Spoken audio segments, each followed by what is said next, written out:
बिस्मिल्लाहिर्रहमानिर्रहीम। अस्सलाम वालेकुम नाज़रीन, आप यूट्यूब चैनल देख रहे हैं। मैं इमरान खान हूँ। साबिक़ वज़ीर-ए-आज़म इमरान खान साहब की एक मुलाकात और सियासी मंजरनामा तब्दील।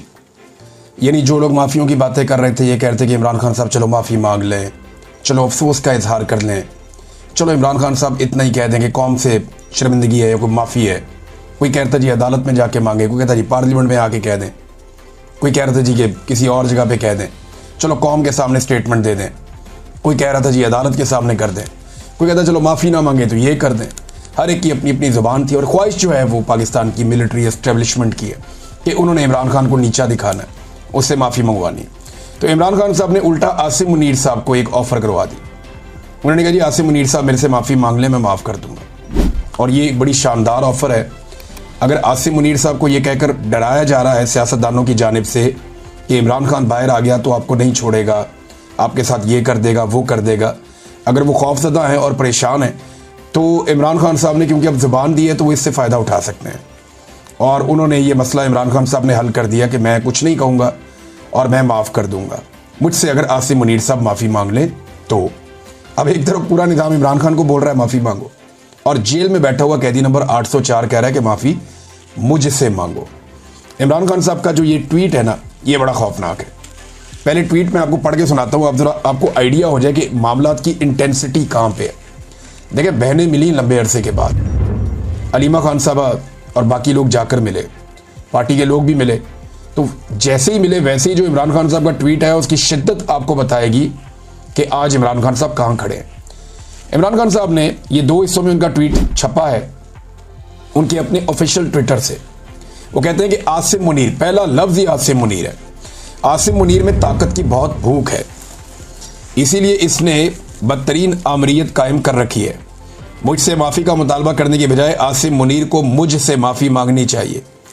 9 मई उसी ने करवाई जिसने CCTV फुटेज चुराई।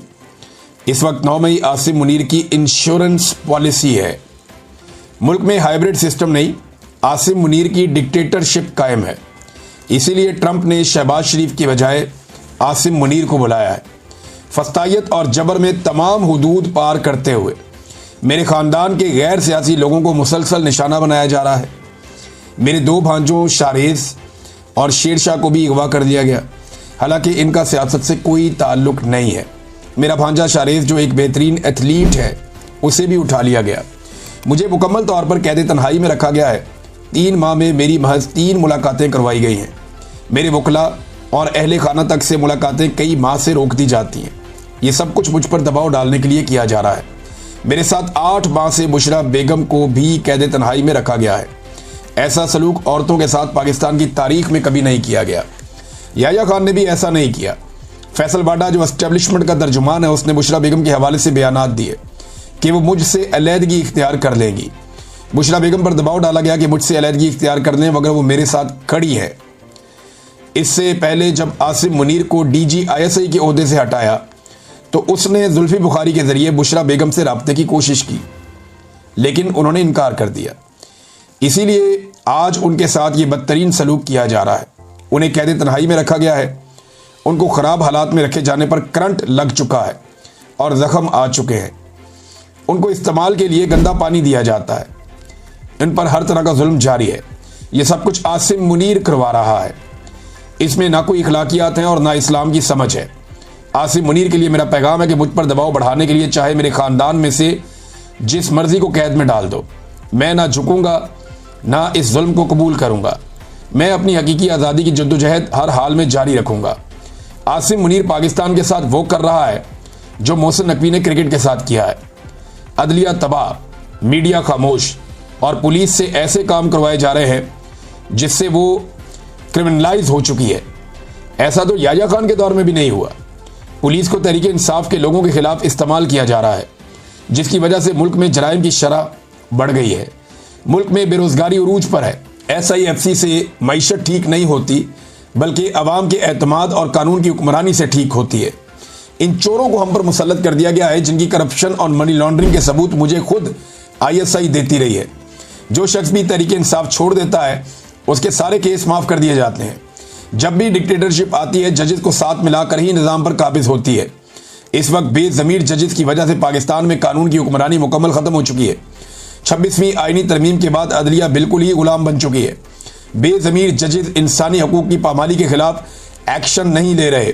अगर हमारे जजेस ज़मीर के साथ काम करते, पाकिस्तान के लोगों को इंसाफ देते, उनको खौफ होता कि यौम महशर अल्लाह को हिसाब देना है, तो ये जो जुल्म जो हो रहा है ये कभी ना होता। इस जुल्म और नाइंसाफ़ी में ये बेज़मीर जज बराबर के मुजरिम हैं।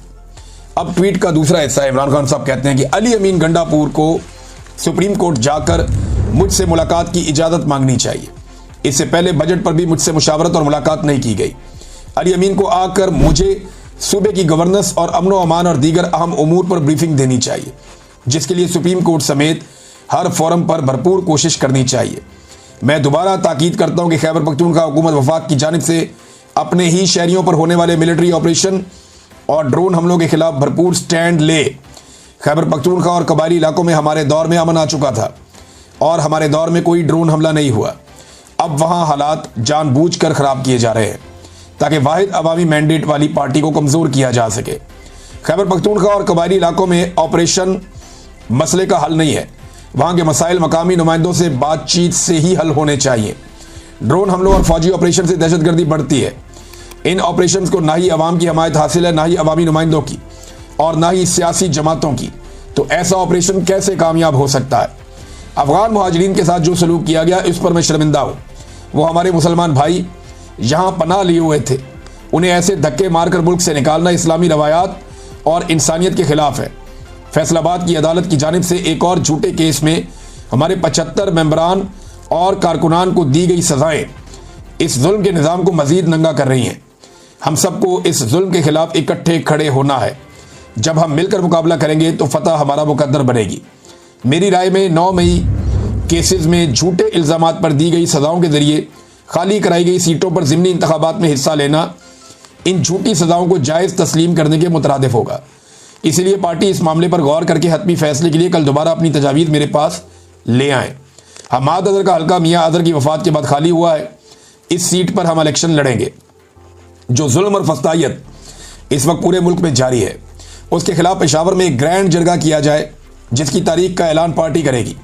खैबर पख्तूनख्वा और गिलगित बल्तिस्तान में सैलाब ने शदीद तबाही मचाई है और सैकड़ों कीमती जानों के नुकसान के साथ लाखों अफराद मुतासर हुए हैं। मैंने इसी माहौलियाती तब्दीली के मुकाबले के लिए बिलियन ट्री जैसे मंसूबे शुरू किए थे। इस तरह के मंसूबे ही हमारा माहौल बचा सकते हैं। ये बात जो है वो बेचने वाले भी जानते हैं और ख़रीदने वालों को शायद आइडिया नहीं है, लेकिन हुकूमत ने जानबूझकर आंखें बंद की हुई हैं और ब्यूरोक्रेट्स वहाँ से अंधाधुंध पैसे कमा रहे हैं।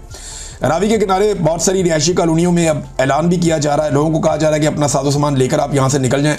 सियालकोट डूबा हुआ है, नारोवाल डूबा हुआ है और अभी जो लाहौर है वो भी ख़तरे में है। वहाँ पर अनाउंसमेंट्स की जा रही है। शादरा जो है उसके बारे में कहा जा रहा है कि वो भी ख़तरे में है, वहाँ पर पानी दाखिल हो सकता है, पहले भी हो चुका है पानी वहाँ पर दाखिल और ये एक बड़ा ख़तरा है। कसूर में कई देहात जो है वो ज़ेरे-आब आ गए हैं और लगातार पानी जो है सतलुज से आने वाला पानी, ये सतलुज और चनाब और रावी, ये 3 दरिया हैं, ये एक साथ मौजूद हैं। पहला दरिया सतलुज आता है बॉर्डर के करीब, उसके बाद एक दरिया रावी आता है और उसके बाद अगला दरिया चनाब है। और ये दरिया तवी के अंदर बहुत ज़्यादा पानी भरता जा रहा है कश्मीर की जानिब से। और वो जिस तरह पुल बह रहे थे, जिस तरह पुल गिरते जा रहे थे, वो सारे मनाजिर देखकर ऐसा महसूस हो रहा था कि ये पानी अपने रास्ते में आने वाली चीज़ों को तबाह करेगा। किसान पहले ही बहुत बुरी तरह तबाह हो गया, गंदम में उसको बहुत मार पड़ी है। अब अगर चावल में उसके साथ ये हो जाता है तो अगली फसल की तैयारी नहीं वो कर पाएगा। अगर ये पानी इकट्ठा हो जाता है ज़मीनों पर तो ज़मीन का नुकसान होता है और दोबारा ज़मीन की तैयारी पर बहुत ठीक ठाक खर्चा आता है। वो खर्चा किसान कर नहीं पाएगा क्योंकि किसान की पहले ही फसली तोड़ दी है इन्होंने। और गवर्नमेंट क्या इतना पैसा दे पाएगी किसान को? कैसे करेंगे ये सारा कुछ? मुझे तो समझ नहीं आ रही। और अभी फिर 300 रुपया कीमत मजीद बढ़ा दी गई है गंदम की फ़ी मन के ऊपर। यानी किसान ने जब बेची तो 2000 रुपये रखी हुई थी गंदम फ़ी मन, 2200 में बेचारा बेचता था। अभी चंद दिन पहले इन्होंने 2800 कर दी क्योंकि किसान के घर से दाने उठ गए ना। जब किसान के घर से दाने बिक गए, गंदम बिक गई, तो इन्होंने महंगी कर दी कि अब मुनाफाखोरों के पास आ गई है तो ज़रा पैसे कमा लेते हैं। अब तक के लिए इतना ही। अपना ख्याल रखिएगा, अपने इस चैनल का भी। अल्लाह हाफ़िज़।